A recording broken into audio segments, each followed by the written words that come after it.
ഇന്ന് തന്നെ ഡൗൺലോഡ് ചെയ്യൂ. കാണൂ നിങ്ങളുടെ ഫേവറേറ്റ് ഷോസ്.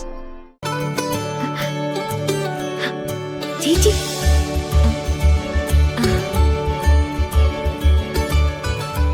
ഇതുവരെ കഴിഞ്ഞില്ലേ? തീർന്നു. മാഡ് ഇതുവരെ താഴേക്ക് വന്നിട്ടില്ല. പൂജാമുറിയിൽ വിളക്കം തെളിച്ചിട്ടില്ല. ഇതുവരെ പൂജാമുറിയിൽ വിളക്ക് കത്തിച്ചില്ലേ? ഞാൻ പോയി കത്തിച്ചിട്ട് വരാം. അത് വേണോ? നോക്കാന്നേ.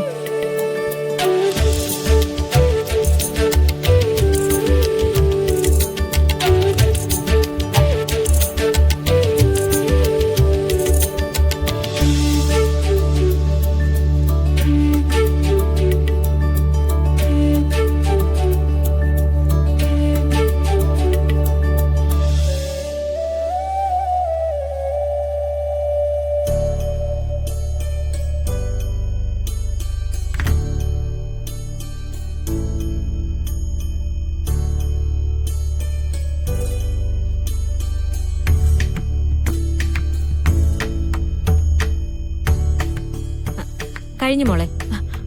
എന്നാ പിന്നെ മാഡത്തിനോട് പറഞ്ഞിട്ട് വാ, ഞാൻ പുറത്ത് നിൽക്കാം. അതെ, വേഗം വന്നിക്കണേ. ശരി.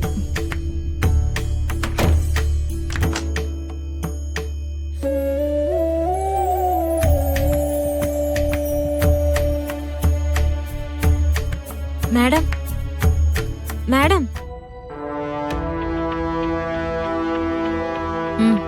എന്താ? ജോലിയൊക്കെ തീർന്നു. എന്നാ ഞാൻ പൊക്കോട്ടെ? അടുക്കള വാതിൽ അടച്ചിട്ടുണ്ടോ? ഉണ്ട്. പിന്നെ മാഡം വരാത്തോണ്ട് പൂജാമുറിയിൽ വിളക്കും വെച്ചു. വയ്ക്കോ.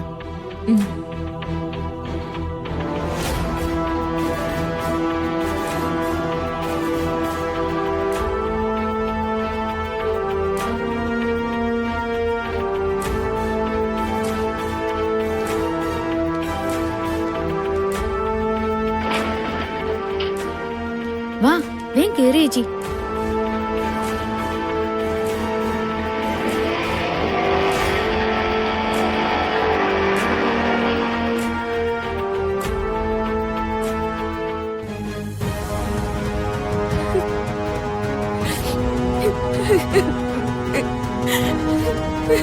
മുത്തശ്ശി, ഗാഥ നമ്മുടെ കുടുംബത്തിലുള്ളതുകൊണ്ട് മാത്രം ഇവർ ഈ കാണിച്ചു കൂട്ടിയതിനൊക്കെ ഞാൻ പ്രതികരിക്കാത്തത്. കീർത്തിയോട് ഞാൻ അങ്ങനെ തെറ്റ് ചെയ്യുമെന്ന് മുത്തശ്ശി വിശ്വസിക്കുന്നുണ്ടോ? അമ്മയ്ക്ക് എന്റെ അടുത്തുള്ള വിശ്വാസം ഇത്രേ ഉള്ളൂ.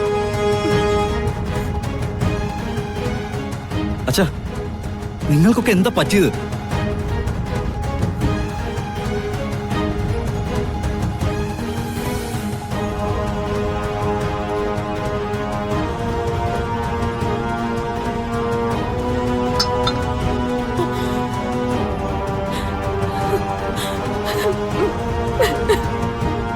എന്റെ മോൾക്കുണ്ടായ ഈ മാനക്കേടിന് ഇപ്പൊ തന്നെ പരിഹാരം ചെയ്യണം.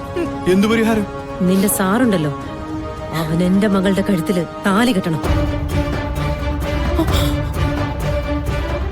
ഇവളെ ഭാര്യയായിട്ട് സ്വീകരിക്കണം. എന്റെ സാർ എന്തിനാ ഈ പ്രാന്ത് കേട്ടോണ്ടിരിക്കുന്നത്? അടിച്ച് പുറത്താക്കണം എല്ലാത്തിനും കൂടെ. എങ്കിൽ അടിച്ച് പുറത്താക്കാൻ പറയടാ. ഉദയന നിർമ്മല ഇവിടെ ഇറങ്ങണമെങ്കിലേ ഇവിടെ ചോര വീഴണം. അമ്മയുടെ തീരുമാനമാണ് എനിക്കറിയേണ്ടത്. അമ്മ ഇതിന് സമ്മതിച്ചില്ലെങ്കിൽ മാനം നഷ്ടപ്പെട്ട ഇവളെ പിന്നെ ജീവിക്കാൻ ഞാൻ സമ്മതിക്കില്ല.